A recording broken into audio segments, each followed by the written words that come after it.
एगो बाप अपना बेटी से का समझावता का कहता। और चांद बन के हो, अरे चांद बन के बेटी ससुराल में रही है। तू चांद बन के बेटी ससुराल में रही है।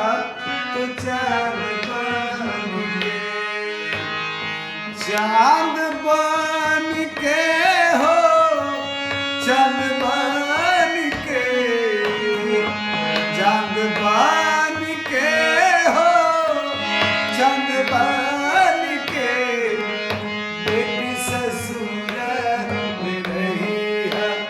तू चांद बन के बेटी ससुराल में रही है। तू चांद बन के।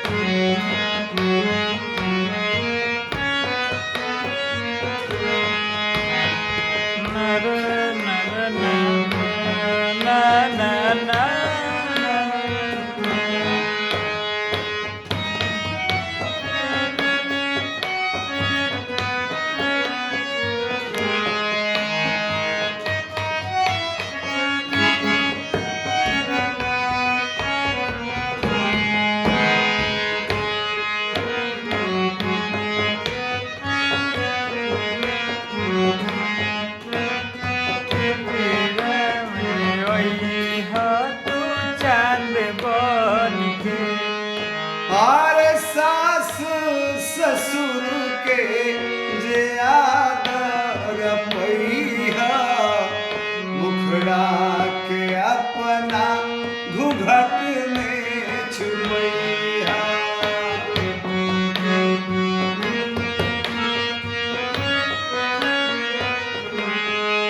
ओ सास ससुर के जे आदर पैहा, मुखड़ा के अपना घूंघट में छुपैहा। हो बाबूजी के जब तू आहट पैहा, चरनिया के छू के तू उनके हो धोइया।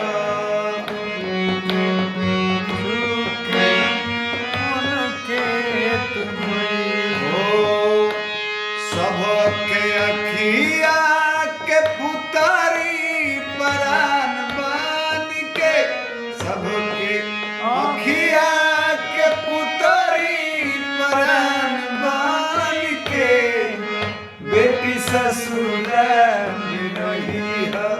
तू चांद बन के बेटी ससुराल में रही है।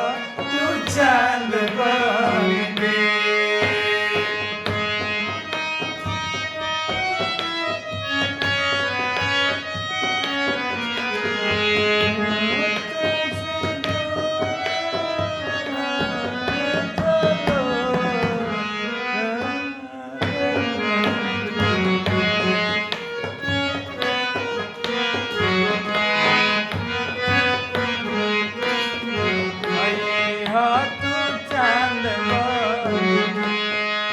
आरे सबके तू आदर संग संग करिहा। आरे मनोज के मति तू बिसरिहा। मनोज के मति तू बिसरिहा। आरे सबके तू आदर संग संग करिहा।